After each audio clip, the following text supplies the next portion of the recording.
오늘 삼손 이야기 10번째 마지막 결론을 맺게 됩니다. 큰 은혜가 있기를 축복합니다.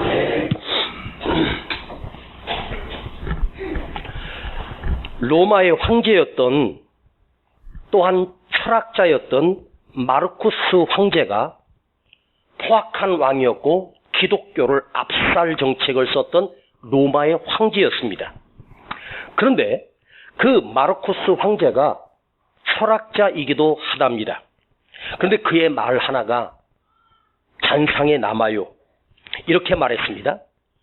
누군가의 잘못에 대하여 네가 못마땅하게 여기거든 너는 즉시 가서 자기 자신을 돌아보고 나도 그와 같은 잘못을 그와 같은 실수를 저지르지 않았는가 너를 살펴보라. 와, 멋진 말을 했습니다. 여러분, 사람이 인생을 살면서 가장 많이 실수하는, 가장 많은 죄를 짓고 가장 많이 실패하는 부분이 뭐냐면 바로 자기를 못 본다는 거예요. 남을 보는 것은 잘 보는데 자기 자신에 대해서는 돌아보지 않는다는 이 허점 실수투성이가 인간입니다. 그래서 철학자 소크라테스가 유명한 말을 했습니다. Know yourself.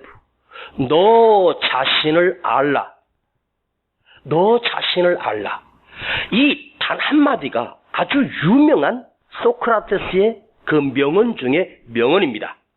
그런데 소크라테스가 했던 이 너 자신을 알라라고 하는 이 말을 통해서 뭘 깨닫게 되냐면 인간은 자기 자신을 안다고 자신한답니다. 내가 나를 잘 알아. 누구보다도 나는 내가 알아. 그것에 자만하고 자신감으로 산다는 거죠. 그런데 인간은 다른 사람의 과오나 다른 사람의 실수, 허물에 대하여는 정확하고 분명하게 분석하고 비판할 줄 아는 능력을 가지고 있지요. 그런데 자기 자신에 대해서는 돌아보지 못하는, 자기 자신을 평생을 살면서 자기의 허물이나 실수를 보지 못하고 산다는 말입니다. 자, 왜 너 자신을 알라? 이 말을 다른 말로 바꿔보면 너 자신을 먼저 보라. 그런데 우리의 눈동자를 보십시다. 우리 눈에는 흰자와 검은 눈동자가 있지 않습니까? 이 검은 눈동자에는 아주 기가 막힌 렌즈가 들어있습니다. 멀리 있는 것과 가까이 있는 것을 순식간에 당겨서 볼 수 있고 줌 기능이 0.001초도 안 걸리고 동시에 볼 수 있는 엄청난 렌즈를 가지고 있습니다. 그런데 여러분의 눈동자가 뒤집혀서 자기를 보고 있어요? 밖을 보고 있어요? 내 눈동자가 검은 눈동자가 보인다면 그 사람은 밖에 있는 것, 나 아닌 다른 사물, 나 아닌 다른 사람에 대하여는 정확하게 보는데 자기 자신을 모르는 수밖에 없는 이유는 눈이 밖에만 보도록 구조가 되어 있어요. 이게 180도 바뀌어서 돌려가지고 나 자신을 볼 수 있는 기능이 있다면 자기 자신을 볼 텐데 자기를 모른다는 거예요. 칼럼이나 어떤 시사 프로그램에 해설자들이 나와서 어떤 뉴스라든가 칼럼을 기재하고 언어의 마술사요, 비판의 마술사인 그 사람들이 나와서 어떤 뉴스에 대하여 평가를 하고 그것에 대하여 어떤 판정을 내리기도 하고 이건 실수다, 잘못된 것이다, 이해할 수 없다, 뭐 이렇게 얘기합니다. 그런데 그분들이 나와서 얼마나 날카롭게 비판하고 기가 막히게 표현하면서 그 사건에 대해서 해설을 해줍니다. 그걸 들으면서 끄떡끄떡 할 수밖에 없어요. 그런데 정작 본인이 그 위치에 올라가서 그 자리에 서보니까 그렇게 비판을 잘하고 또한 그렇게 예측을 하고 예지의 능력을 가졌던 사람임에도 불구하고 자기가 그 자리에 서니까 그 사람 또한 똑같은 허물과 똑같은 실수를 저지르다는 거예요. 이게 인간입니다. 우리는 앞만 보기 때문에 다른 사람은 잘 보지만 자기 자신을 못 본다는 것입니다. 오늘 삼손의 삶을 2달 넘도록 우리가 함께 묵상하면서 처음에 저는 이 삼손을 2번째쯤 설교했을 때 내가 후회했습니다. 내가 잘못 설교하고 있구나. 우리 성도들과 약 10번 정도에 거쳐서 삼손 사건을 묵상하기로 약속을 강단에서 해놓고 2번째 설교할 때쯤 내가 이 한심한 인간에 대하여 설교할 필요가 있는가? 삼손의 삶을 석 장에 걸쳐서 제가 이 사사기, 이 삼손의 사건만 제가 기억하기로 100번을 넘게 읽은 것 같아요. 오늘 본문도 수십 번, 수백 번을 읽었습니다. 그런데 이렇게 허물투성이고 이렇게 한심한 인간이 있는가? 그래서 제가 야 삼손 정신 좀 차려. 도무지 삼손에 대한 사건 가운데 본받을 사건이 하나도 없는 거예요. 이 한심한 인간을 내가 뭐 하려고 삼손 설교를 하고 있는가? 이 서점에 나가봐도 삼손 설교에 대한 설교집 자체가 거의 없어요. 경보가 없어요. 왜 그런가 봤더니 목사님들이 이 삼손 설교가 참 어렵다고 말씀하셔요. 나도 그래요. 저도 어려워요.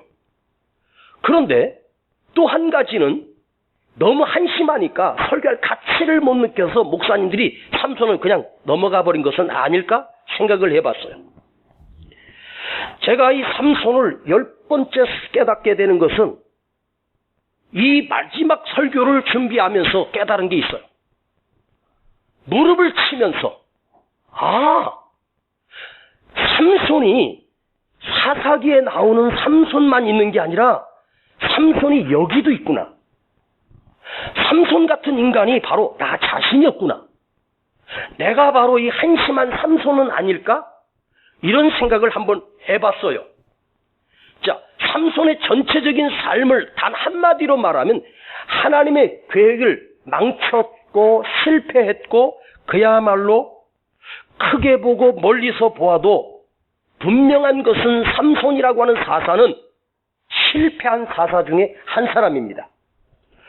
그런데 왜 삼손이 성공한 사사가 못 되고 실패한 사사가 되었을 수밖에 없을까? 오늘 이 삼손의 전체를 통해서 실패할 수밖에 없는 큰 2가지 기둥을 한번 세워봤습니다. 그래서 우리는 이 삼손의 삶을 통해서 반면교사로 잘못된 것을 보고 내 인생의 반면교사로 삼아서 나도 이러한 우를 범하고 있지 않은가를 한번 살펴보려고 합니다. 자, 첫 번째 삼손이 왜 실패한 인생이었을까? 잘 들어보세요. 삼손에게 하나님은 그 누구보다도 특별한 은사를, 특별한 은혜를, 특별한 능력을, 소중한 은사를 삼손의 그 삶에 통째로 하나님의 능력을 부음받은 사람이 바로 삼손입니다. 그런데 이 삼손은 이 가장 귀한 하나님이 주신 능력, 하나님 주신 은사, 이 소중한 것들을 삼손은 소중히 여기지 않았다는 것입니다.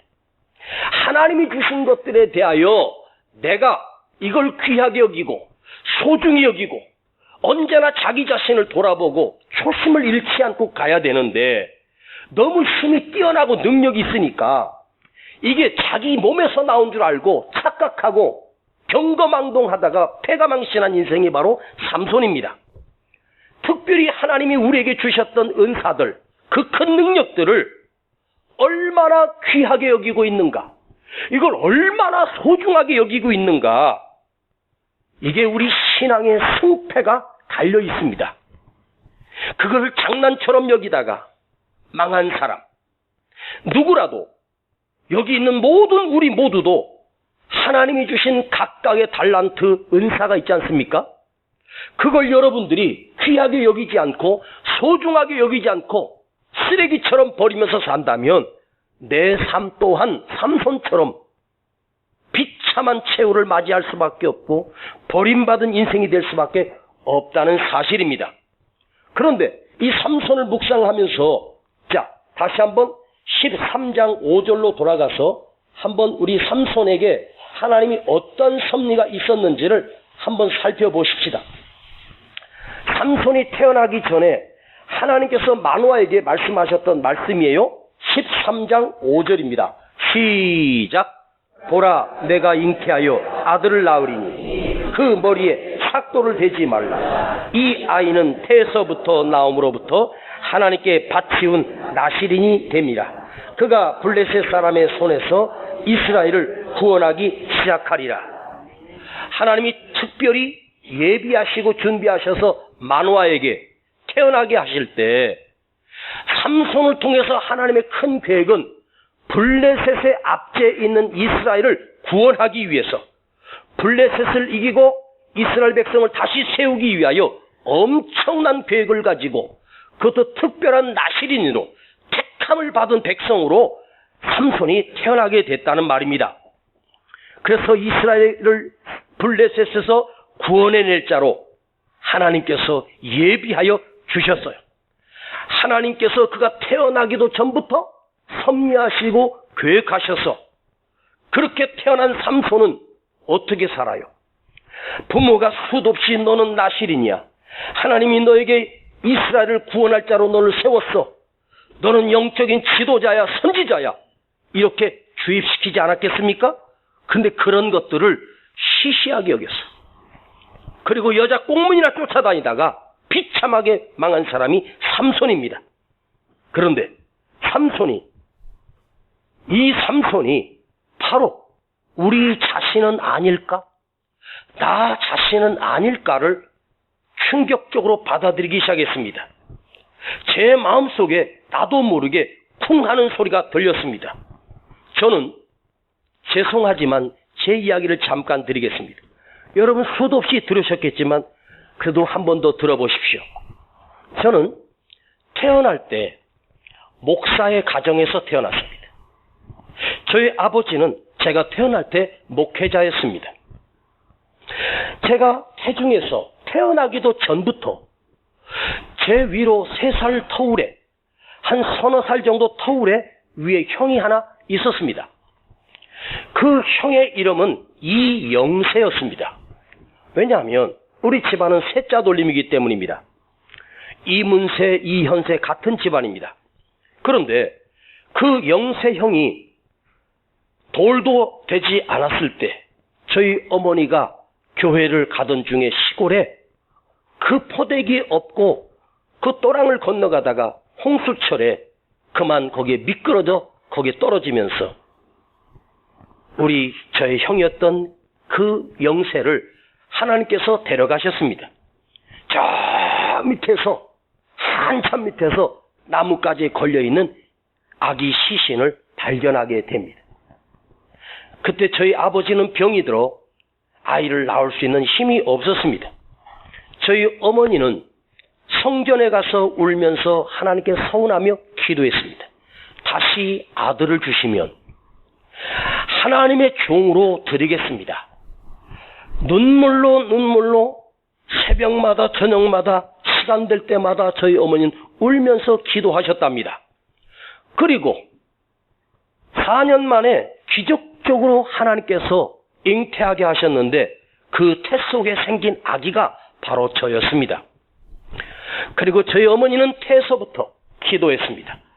아들을 주시면 하나님의 종으로 드리겠다고 서원을 드렸습니다. 그리고 제가 태어났습니다. 어머니 말씀으로는 먼저 간 영세하고는 비교할 수 없을 만큼 눈동자가 달랐고 얼마나 어렸을 때 똑똑하고 예뻤는지 마치 하나님께서 주신 아들처럼 귀하게 키웠다고 합니다. 그리고 제 생각과는 달리 저희 어머니는 저를 어렸을 때부터 너는 목사님이 될 사람이야, 주입을 시키기 시작했습니다. 그리고 제가 국민학교 6학년 때까지 누가 나에게 너는 커서 뭐 될래? 그러면 목사님이 되겠다고 늘 얘기했었습니다. 그러다 고등학교를 가고 대학을 가면서 제 꿈이 바뀌었습니다. 왜? 목회하는 아버지를 보니까 늘 병들어 있고 너무너무 가난하고 찌지도 가난하고 세상에 제일 불쌍한 게 목사님이었습니다. 그래서 저는 이 가난한 가정을 일으킬 장남으로 태어났기에 내가 열심히 공부하고 성공해서 우리 가정을 다시 일으키리라. 그래서 목사는 생각도 안 하고 먼 길로 가버렸습니다. 그런데 태어나기도 전부터 저를 소원했던 그 소원 기도가 나를 끊을 수가 없었습니다. 그리고 저는 돌아와 신학을 다시 공부하고 목사가 되었습니다. 그런데 제가 자라는 과정이 제 기억으로 얘기합니다. 제가 국민학교 1학년 때입니다. 동네 4학년 형이 우리 또래 아이들을 괴롭힙니다. 그런데 제가 우리 또래 아이들보다 머리 하나가 더 컸습니다. 안 믿으셔도 됩니다. 진짜로 컸습니다. 그 4학년 형을 제가 주먹으로 때리고 번쩍 들어가지고 논바닥에다 던져버린 적이 있었습니다. 이게 가능한 일입니까? 그래서 아이들이 날 보러 와 삼손이다 그랬습니다. 그래서 제 별명이 한때 삼손이었습니다. 이삼손. 오늘 성경에 보니까 삼손의 성이 이시드만요. 이삼손이 이렇게 나오더라고요. 지는 거 싫어하고 승부욕도 강하고 공부도 1등 해야 되고 싸움도 1등 해야 되고 그렇게 자랐었습니다. 그리고 하나님이 저에게 목회자로 세우시면서 보니 하나님은 제가 목회할 수 있는 하나님께서 주시는 많은 은사들을 저에게 음악적인 재능이라든가 말씀의 능력이나 또한 모든 면에서 하나님께서 수많은 달란트를 저에게 주셨다는 사실을 제가 깨닫게 됩니다. 하나님이 특별히 저를 주의 종으로 세우시려고 누구보다도 없는 은사와 달란트를 나에게 많이 주셨다고 저는 확신합니다. 그런데 나는 삼손처럼 하나님께서 그렇게 많이 주신 은사와 능력을 나는 귀하게 여기고 있는가? 그런데 생각해보니 내 자신이 하나님으로부터 받았던 수많은 능력과 은혜와 은사들을 너무나도 시시하게 여겼고 가벼이 여겼다는 사실을 깨닫게 됩니다. 여러분 아시지 않습니까? 여러분이 담임 목사를 볼 때 우리 목사님은 참 많은 은사가 있구나 그렇게 생각하시는 분 아멘. 괜찮습니다. 우리 교회에서는 인정 못 받아도 제가 밖에 나가면 인정받거든요. 집토끼한테 인정 못 받아도 산토끼가 인정해주니 그것으로 위로를 삼겠습니다. 그런데 저는 귀하게 여기지 않았습니다. 너무 시시하게 여겼고 도망가려고만 했고 나와 삼손이 과연 무엇이 다른가? 바로 나 자신이 삼손이었음을 인정하게 되었습니다. 오늘 여러분에게 하나님이 주신 크고 작은 달란트와 은사가 있지 않습니까? 여러분에게도 하나님이 주신 은사들을 시시하다고 여기고 남이 하지 못하는 것들, 남들처럼 하지 못하는 것 부러워하십니까? 아닙니다. 각자에게 하나님이 주신 달란트가 있습니다. 어떤 분에게는 전도 잘하는 은사, 어떤 분에게는 청소 잘하는 은사, 어떤 분은 음식을 잘 만드는 은사, 노래하는 은사. 하나님이 여러분에게 여러분 스스로는 작다고 생각하고 시시하다고 여길지 몰라도 하나님께서 나에게 주실 때는 큰 은사를 주셨음을 믿어요? 믿어요? 나는 이 하나님이 나에게 주신 은사들을 과연 하나님의 뜻에 맞도록 하나님께 드리고 있는가? 한번 심각하게 나 자신을 돌아보시기를 바랍니다. 여기 단 한 사람도 하나님으로부터 엄청난 은혜, 구원받은 은총, 죄사함의 은혜, 주님이 십자가에 못 박혀 죽으시고 나를 살리신 그 은총을 단 한 사람도 그 은혜를 받지 못한 사람은 단 한 사람도 없다는 말입니다. 우리 모두는 구원의 은총, 영원한 생명을 얻은 십자가의 능력과 은혜를 입히운 사람입니다. 그러니까 이 엄청난 사랑과 하나님의 은혜를 내가 얼마나 귀하게 여기는가. 나는 은사가 없어, 나는 능력이 없어. 아니요, 하나님께서 여기 불러주셨다면 각자에게 하나님의 귀한 은사를 주셨습니다. 그러니까 우리는 생명의 빚을 진 사람이에요. 하나님의 달란트의 빚을 받은 사람이에요. 이걸 귀하게 여길 수 있기를 축복합니다. 이제 내가 살아도 주 위에 살고, 이제 내가 죽어도 주 위에 죽네.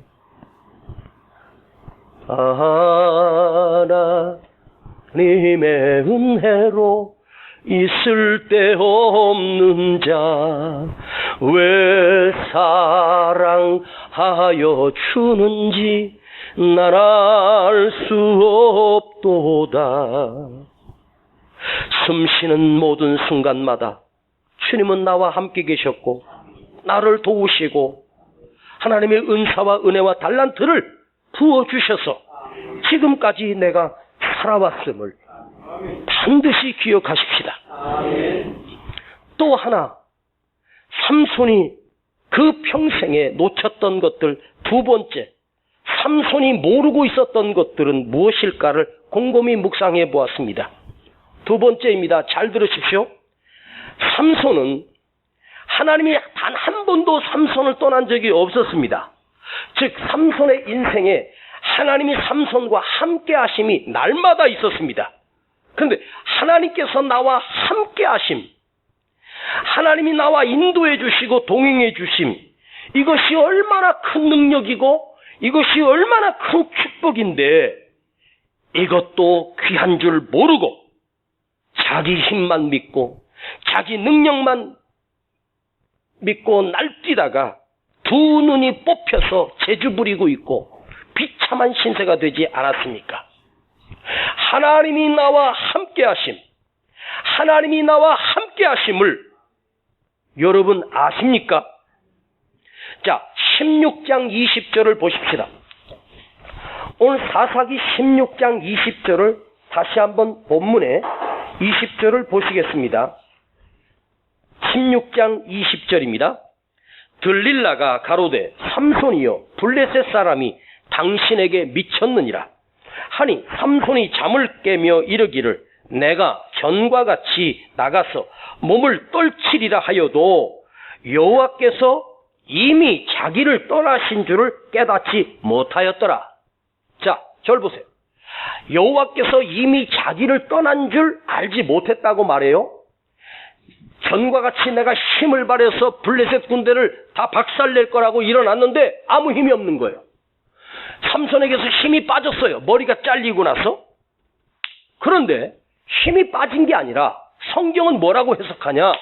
하나님께서 그에게 떠나셨다는 거예요. 그러니까 삼손의 그 힘의 원천은 자기 자신에게 있는 게 아니고 하나님이 함께 하심으로 그 능력과 힘이 나온 거예요. 하나님이 떠나고 나니까 힘을 잃어버리고 두 눈이 뽑혀도, 여러분 사람의 눈을 뽑는다고 할 때 그 고통이 얼마나 비참하겠습니까? 눈을 뽑아냈습니다. 그래도 저항하지 못하고 힘 한번 쓰지 못하고 그대로 당해서 지금 맷돌을 돌리고 있는 소처럼 맷돌이나 돌리고 있고 블레셋 방백들이 모여서 잔치를 하는데 그 앞에서 삼손이 나가서 소경된 삼손이 재주를 부리고 있지 않습니까? 얼마나 비참합니까? 하나님이 나와 함께 하심, 삼손의 힘의 능력의 근원은 하나님이 함께 하심이 그 이유였습니다. 오직 하나님이 함께 하심으로만 삼손에게 그 힘과 능력이 나왔던 거예요. 블레셋 1000명을 이길 때도 그 약한 나귀 턱뼈를 하나님이 강하게 하셔서 한 번 내리칠 때마다 10명, 20명씩 나가 떨어질 정도로 강력한 힘을 주셨어요. 그게 삼손의 힘입니까? 아니에요. 여호와 하나님이 그와 함께 해주심. 그것만으로 그 큰 능력이 나온 거예요. 이걸 모르고 하나님이 떠나버릴 때는 무기력하게 잡혀서 두 눈이 뽑혀버리는 비참한 신세가 됐습니다. 여러분 묻겠습니다. 하나님께서 이 시간 지금 나와 함께 하심을 믿으십니까? 하나님이 나와 함께 하심을 아십니까? 이보다 더 큰 은혜가 어디 있습니까? 주님이 나와 함께 계신다. 전능하신 하나님이 나와 함께 하신다. 제가 매 주마다 강단에 서서 말씀을 선포합니다. 설교할 때마다 저는 가히 단 한 번도 이 강단에 말씀을 선포할 때 은혜가 없은 적이 없다고 확신합니다. 진짜예요. 왜죠? 이게 목사 개인의 능력과 목사 개인의 설교의 능력일까요? 아니에요. 성령 하나님께서 제 몸을 붙들어 주시고 생각을 붙드시고 입을 여셔서 하나님의 말씀을 선포하게 하시는 성령 하나님께서 나와 함께 해주셨기 때문에 가능한 일이었습니다. 그 성령께서 내게 떠나버리면 나는 설교할 수 없는 연약한 인간입니다. 어디 집회를 갔는데 제가 그 설교를 아마 수십 번 했던 내 18번 설교입니다. 눈 감고도 할 수 있는 설교입니다. 그런데 그날 강단에 섰는데 까매진 앞이 아무것도 안 보이고 아무 생각이 안 나고 원고도 안 보이고 답답한 거예요. 내가 왜 이러지? 내가 왜 이럴까? 그 순간 제가 아차 교만했구나. 내가 이 설교 수십 번 했어. 이 설교 들으면 당신들 뿅 간다. 자만한 마음으로 교만한 마음으로 강단에 올랐는데 하나님께서 그 성령을 내게 거두어 가시는데 아무 생각도 기억도 안 나. 캄캄해. 그 순간 회개하는 마음으로 설교 시작하기 전에 찬송을 부르기 시작했습니다. 찬송을 부르면서 함께 찬송을 인도하면서 제 속에서 회개로 하나님 앞에 잘못했습니다. 성령님 다시 임하여 주세요. 아버지 다시 와주세요. 내게 임재해 주세요. 그렇게 찬송을 10분 이상을 부를 때 주님이 다시 회복시켜 주시는 거예요. 그때 설교할 수 있었어요. 저는 알아요. 성령을 거두어 가시면 하나님이 나를 떠나시면 나는 아무것도 아닌 비참한 인간일 수밖에 없구나.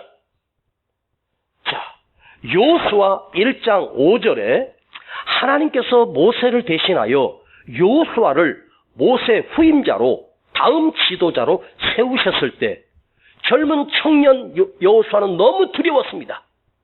그래서 하나님 앞에 나가 두려움으로 떨면서 할 수 없다고, 자신이 없다고, 난 능력이 없다고, 모세 같은 능력이 나에게 없다고 그걸 거절하기 시작합니다. 그때 하나님께서 여호수아에게 약속으로 주셨던 말씀이 여호수아 1장 5절입니다. 제가 읽어보겠습니다. 여호와께서 여호수아에게 말씀하십니다. 너의 평생에 너를 능히 당할 자가 없으리니 내가 모세와 함께 있었던 것 같이 너와 함께 있을 것이니라. 내가 너를 떠나지 아니하며 내가 너를 버리지 아니하리라. 너는 극히 담대하라. 자, 모세 뒤를 이어서 이스라엘 백성을 인도해야 되고 가나안 땅 입구에서 이제 가나안 족속과 싸움을 해야 돼요. 전쟁을 해야 되는데 여호수아가 얼마나 두려웠겠습니까? 그때 하나님께서 여호수아에게 삼손 같은 그 엄청난 능력을 주신 것이 아니에요. 하나님께서 여호수아에게 약속하신 것, 내가 평생 너와 영원히 함께 있으리라. 내가 너를 떠나지 않고 너와 함께 있으리라. 모세와 함께 했던 것처럼 너와도 함께 해줄 거야. 하나님이 함께 해주신다는 그 약속, 그거 하나 믿고 들어가 가나안 땅을 차지하지 않습니까? 내가 너와 함께 갈 거야. 내가 너와 함께 있어 줄게. 내가 너를 떠나지 않을 거야. 내가 너를 버리지 않을 거야. 단 한 가지예요. 단 한 가지 이 약속. 이 약속으로 그 부족했던 여호수아가 큰 승리를 거두고 수백 번의 전쟁에서 승리를 거두고 어느 전쟁에서는 해가 지면 오늘 이 전쟁에 이길 수 없어서 겁도 없이 여호수아가 태양아 너는 멈추라. 여러분 태양이 어떻게 멈추겠습니까? 근데 하나님이 여호수아의 그 외침을 들으시고 함께 하신 하나님께서 여호수아의 그 외침을 들으시고 태양을 멈추게 하시는 태양이 멈추는 놀라운 역사가 일어나지 않습니까? 할렐루야. 여러분 아십니까? 내 삶의 최고의 축복이 뭔지 아세요? 하나님이 나와 함께 해주시는 것. 하나님이 나와 동행해 주시는 것. 이것이 가장 큰 축복이고 가장 큰 능력이 아닙니까? 지금 여러분에게 여호와 하나님께서 성령 하나님께서 우리 주님께서 나와 함께 하고 계심을 믿으십시오. 다윗이 시편의 절반을 다윗이 지은 시입니다. 그가 노래했고 그가 드렸던 기도가 시편입니다. 그런데 다윗이 그 많은 시를 지었고 불렀던 노래를 단 한마디로 단축을 해서 말한다면 이거예요. 다윗의 고백이 여호와 하나님 아버지 나를 버리지 마세요. 여호와 하나님 아버지 나를 떠나지 마세요. 자, 다윗은 들판에 피하여 다니는 그 10년의 쫓김 속에서 뭐가 중요한 것을 알고 있었어요. 뭐가 중요한디? 뭐가 중요하다냐?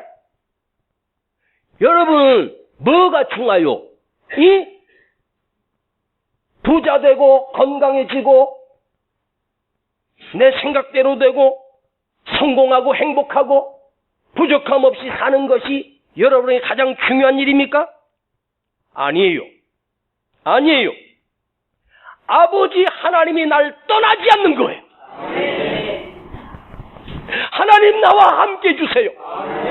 아버지 나를 떠나지 말아주세요. 날 버리지 마시옵소서. 경거망동하고 교만했던 사울이 전쟁에서 한두 번 이기니까 지가 하나님 돼서 자기 기념비를 세우고 다 죽이란 걸 순종하지 않고 아까워서 짐승들을 데리고 왔을 때 하나님께서 사울을 왕 삼은 것을 하나님이 사무엘 선지자에게 내가 후회한다 그랬어요. 내가 저 인간을 내가 왕 삼은 게 내가 후회된다.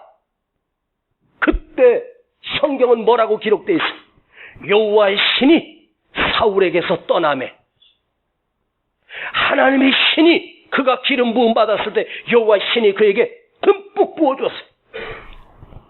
여호와 신이 사울에게 함께 있어요. 그러니 사울이 얼마나 강력한 황제였습니까? 그런데 여호와 신이 떠나버리니까 악신이 와서 고통 속에서 잠을 이루지 못하고 두려움 속에 벌벌 떠는 비참한 인간이 되고 말았습니다. 하나님이 나와 함께 하심이 얼마나 큰 축복인지 아십니까? 그 안에 건강이 들어있고 그 안에 축복이 들어있고 그 안에 성공이 들어있고 기쁨이 들어있고 감격이 들어있고 행복이 다 들어있어. 오늘 우리 기도 제목이 바뀌었으면 좋겠습니다. 그런데 오늘 삼손이 눈이 뽑히고 나서 비참해졌을 때 하나님께 다시 돌아옵니다. 자, 오늘 본문입니다. 28절을 같이 읽어보십시다. 삼손이 하나님 앞에 돌아와서 사사기 16장 28절입니다. 큰 소리로 같이 읽어요. 시작.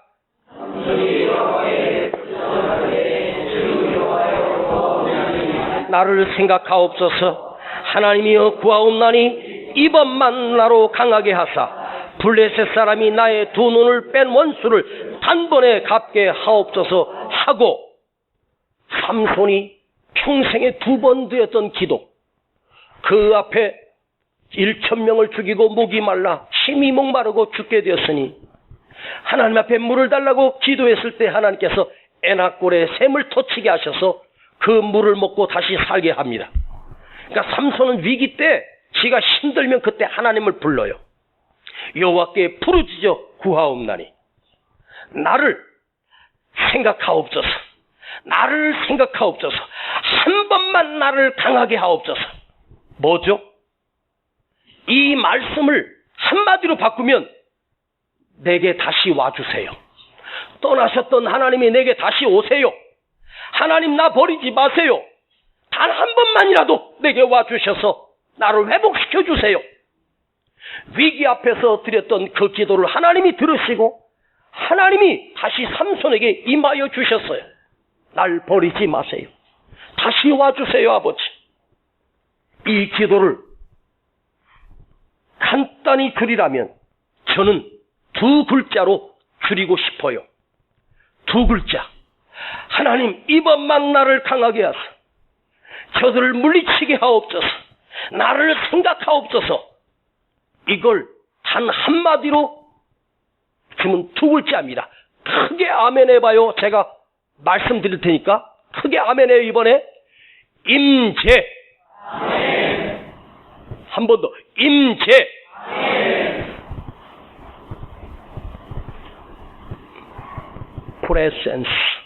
프레젠스. 하나님의 얼굴이에요. 그런데 성경에 임재라고 하는 단어가 많이 나왔을 것 같죠? 그런데 성경에 임재라는 단어는 딱 한 군데만 나와요. 에스겔서 37장 1절에 여호와께서 권능으로 내게 임재하시고, 에스겔 선자에게 하나님께서 권능으로 임재하셨다. 그 임재가 뭐냐? 바로 하나님의 얼굴이에요. 여호와 하나님께서 임재하여 주셨다. 내게 임하여 계신다. 나와 함께 하신다. 이게 삼손의 기도였어. 야곱이 야복 나루터에서 하나님과 씨름하는 영광을 맡게 되죠. 그래서 그곳 이름이 브니엘이에요. 야복 나루터가 애달다, 서럽다, 아프다, 힘들다, 고통스럽다. 그 야복이 야곱이 거기서 기도하고 그 지명이 바뀌었어요. 브니엘, 엘, 하나님, 브니, 얼굴, 하나님의 얼굴이라고 바뀌었어요. 내가 하나님의 얼굴을 보았어요. 그게 뭐죠? 임재. 하나님이 야곱에게 임하여 주신 거예요.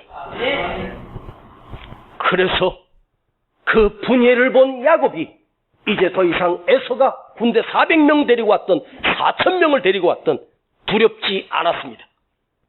그리고 당당하게 담대하게 평안하게 에서를 향하여 달려가기 시작합니다.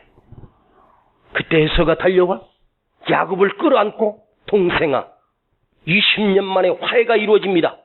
왜요?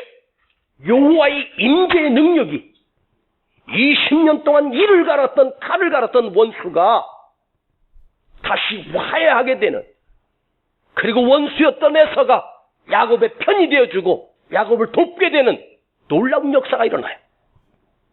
여러분 곤고하십니까? 힘드십니까? 구하십시오. 하나님 날 버리지 마세요. 내게 임하여 주세요. 지금 함께 해주세요. 너무너무 큰 고통 속에 있습니까? 이거 해결해달라고 하기 전에 그 문제를 아시고 그 문제를 해결하실 수 있는 능력의 하나님을 먼저 구하세요. 아버지 날 버리지 마세요. 날 떠나지 마시고 임재하여 주세요.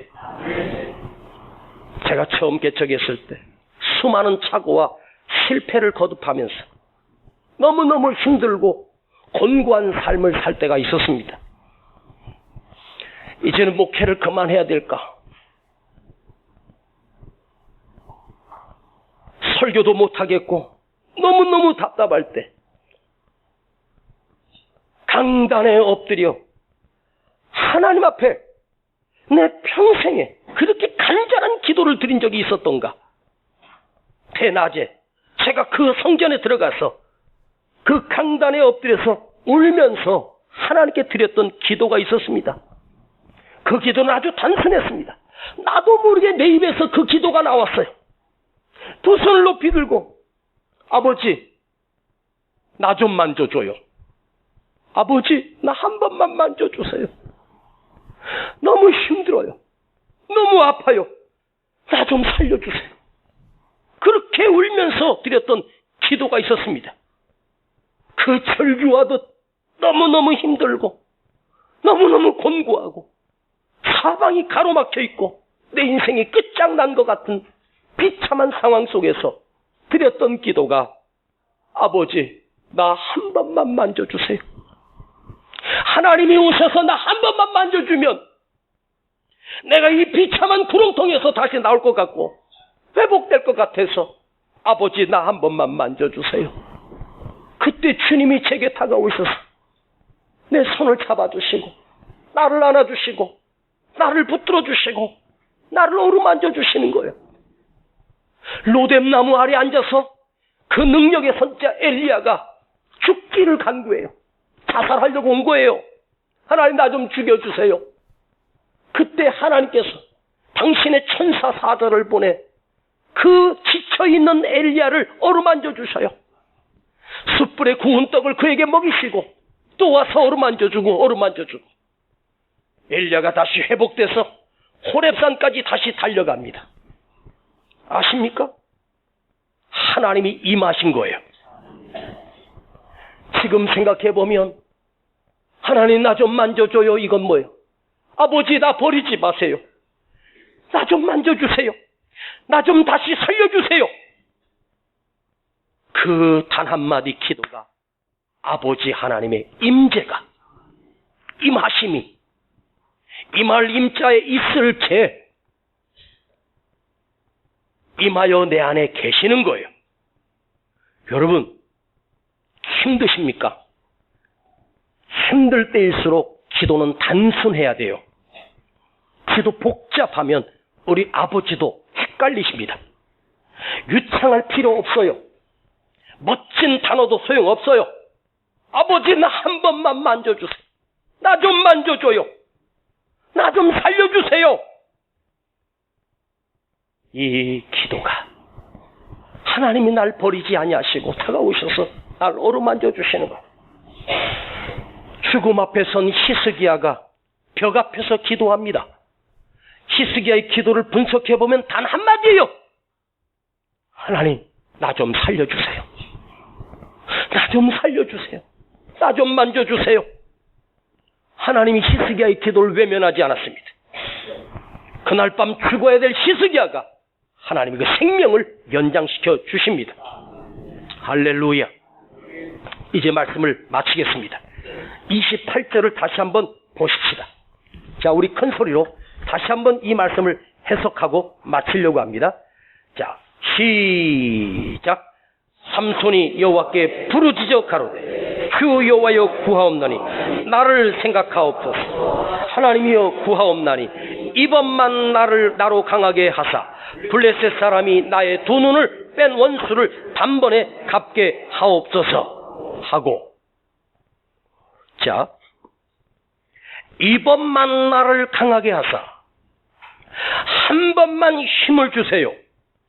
예전처럼 삼손이 원래 상태로 복귀시켜달라는 기도가 아닙니다.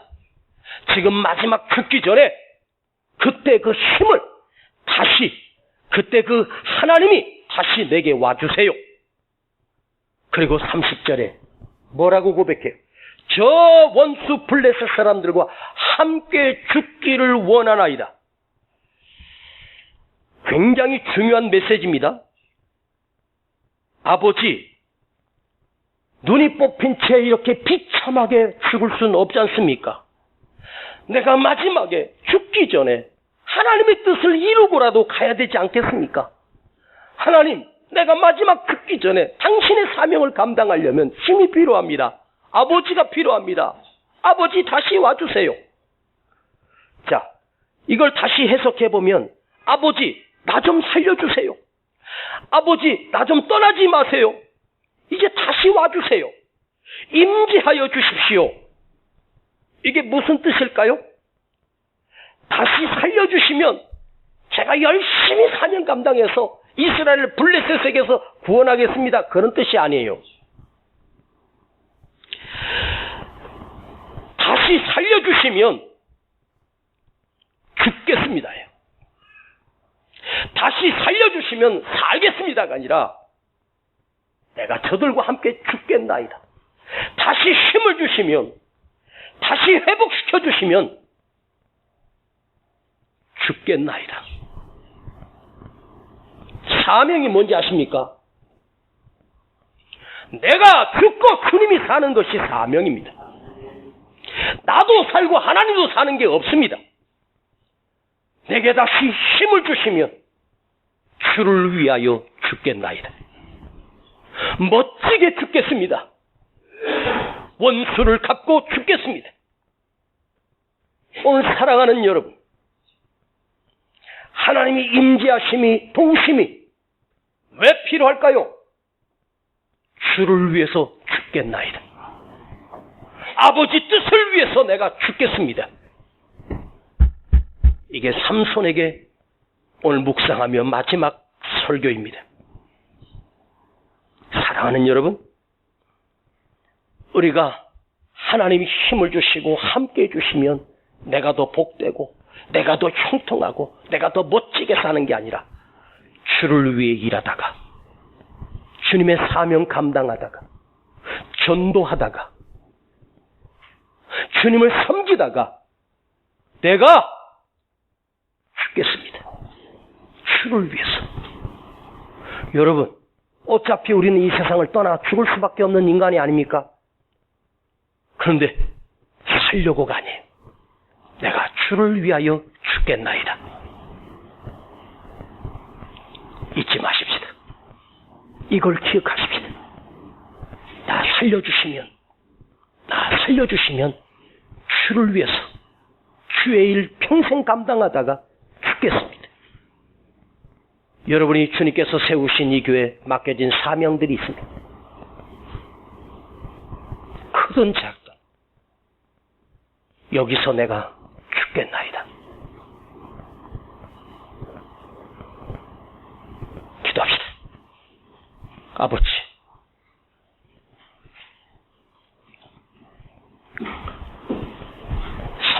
삼손의 마지막 삶이 참으로 비참하지만 우리에게 사명을 일깨워 주기 위하여 이 말씀을 성경에 기록해 주셨습니다. 이 말씀을 묵상하며 우리 성도들과 함께 행복했고 많은 은혜를 나눌 수 있어서 참으로 감사를 드립니다. 오늘 삼손이 하나님 나로 한 번만 강하게 하시면 아버지 하나님을 위하여 이스라엘을 구원하고 죽겠습니다. 그리고 그 방백들과 블레셋 모든 백성들을 일시에 삼손이 평생에 죽였던 사람보다 계산할 수 없는 엄청난 숫자를 삼손이 죽음으로 그들과 함께 죽었습니다. 아버지, 삼손처럼 살게 해달라고가 아니라 삼손이 마지막 사명을 감당했던 이 사명의 의식을 우리가 회복하게 하시고 오늘 아버지 나와 함께 해주세요. 동행해 주세요. 주를 위하여 죽겠나이다. 이걸 내 평생에 가슴에 새기며 살게 하여 주옵소서. 예수님의 이름으로 기도하옵나이다. 아멘.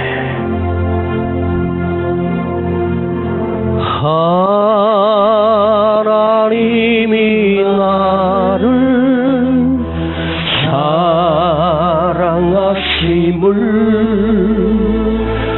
늘 깨닫게 하소서.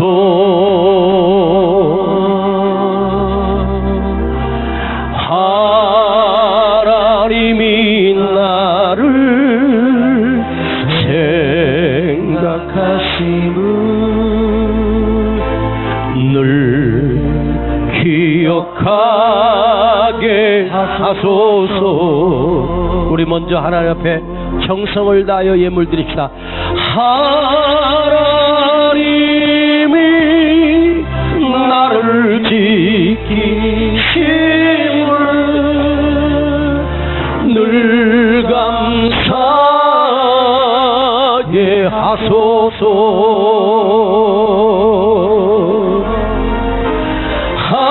하나님이 나와 함께 하심을 늘 느끼게 하소서.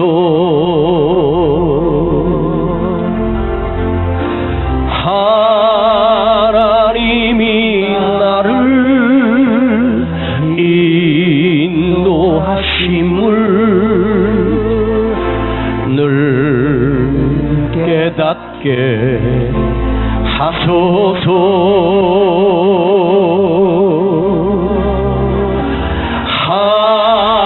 하나님이 내게 은혜 주심을 늘 기억하게 하소서.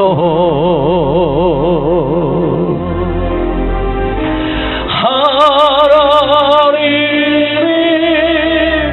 나를 도와 주심을 늘 감사하게 하소서.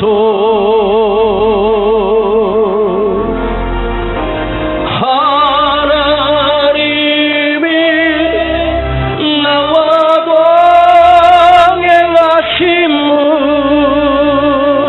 늘 느끼게 하소서. 우리 다 같이 일어나십시다. 하나님이 나를 도와주심을 하나님이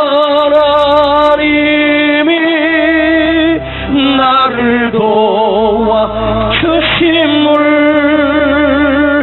늘 감사하게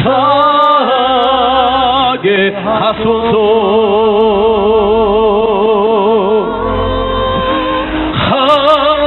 하나님이 나와 동행하심을 늘 느끼게 하소서.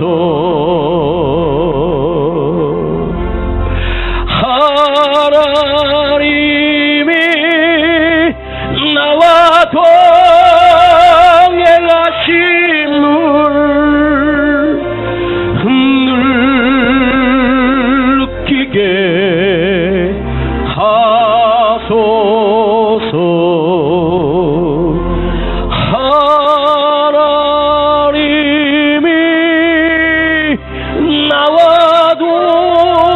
동행하심을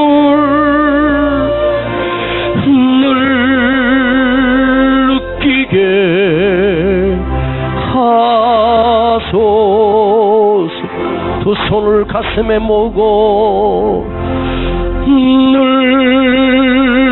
느끼게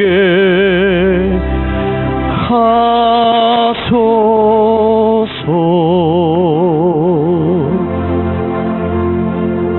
늘 느끼게 하소서.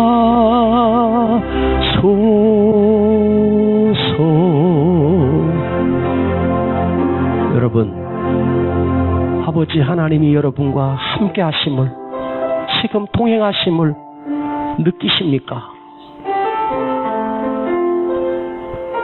아무리 힘들고 어려워도, 아무리 고통스러워도 아버지 하나님이 나와 동행하고 계심을 잊지 마십시다. 그걸 늘 느끼며 사십시다. 지금도 여호와 하나님께서 당신의 영을 우리에게 보내주셔서 우리와 함께 하시고 나와 함께 하시며 동행해 주시며 인도해 주시고 길을 인도하시며 캄캄한 속에서도 빛이 되어 주시고 헤매고 있을 때도 하나님께서 나를 어루만져 주셨습니다. 오늘 시간 기도하십시다. 아버지, 힘들고 고통스러운 삶을 살지만 아버지, 나 한 번만 만져주세요. 나 좀 만져주세요. 그 손길을 느끼기를 원합니다. 오늘 주님의 그 사랑스러운 손길을 엘리야만 느끼고 삼손만 느끼는 것이 아니라 우리 모두가 느끼게 하여 주시옵소서. 우리 주여 부르고 기도합니다. 주여, 아버지 감사합니다. 이 시간 하나님이 나와 동행하심을 내가 느끼기를 원합니다. 아버지 오셔서 우리를 만져주세요. 병든 나를 만져주세요. 지쳐있는 우리를 만져주세요. 힘들어하는 내 삶에 아버지가 오셔서 나를 오르 만져주세요. 아버지 임재해 주세요. 임재하여 주세요. 나 살려주세요. 나를 회복시켜 주세요. 내가 일어나게 해주세요. 나를 고쳐주세요. 그리하면 주를 위하여 일하다가 주님을 향하여 섬기다가 죽겠나이다. 아버지 나 좀 만져주세요. 나를 살려주세요. 나를 회복시켜주세요. 나를 고쳐주세요. 아버지 나와 함께 하시는 하나님, 나와 동행하시는 하나님, 나를 지키시고 인도해 주시고 동행하여 주시옵소서.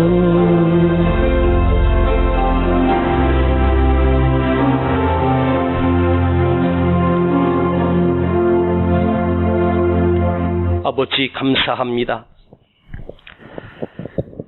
삼손의 삶을 묵상하면서 시간마다 은혜 주시고 상상할 수 없는 말씀으로 깨닫게 해주셔서 성령님께서 그 말씀을 전하게 하시고 또 듣게 하셔서 감사합니다. 아버지 오늘 나 좀 만져주세요. 내게 와주세요. 나를 버리지 말아주세요. 삼손이 부르짖었던 그 기도를 아버지가 들으시고 하나님이 다시 오셔서 삼손에게 그 힘을 주셨습니다. 오늘 한 번만 나를 어루만져 주세요. 다시 와주세요. 영원히 떠나지 말아주세요. 내가 주님을 떠나지 않겠나이다. 그리고 주를 위하여 살고 주를 위하여 사명 감당하다가 주님 때문에 주님을 향하여 내가 죽기를 원합니다. 그것이 나의 마지막이 되게 하시고 내 직분이 되게 하시고 하나님이 주신 은사를 감당하는 멋진 우리 성도들, 교회들, 대한민국이 되게 하여 주시옵소서. 드려진 예물을 기억하시고 아버지 이 예물이 아버지 하나님이 받으시는 거룩한 예물 되게 하시고 우리 세종안교회의 재정에 기름 부으심 있게 하시고 재정이 넉넉하게 하시고 재정에 복을 주시고 우리 가정들에게 하나님께서 그 수입과 그 기업과 사업을 복을 주셔서 아버지 하나님 우리 교회가 다른 교회를 살리고 죽어가는 영혼을 살릴 수 있는 넉넉한 예물을 아버지 반드시 허락하여 주시옵소서.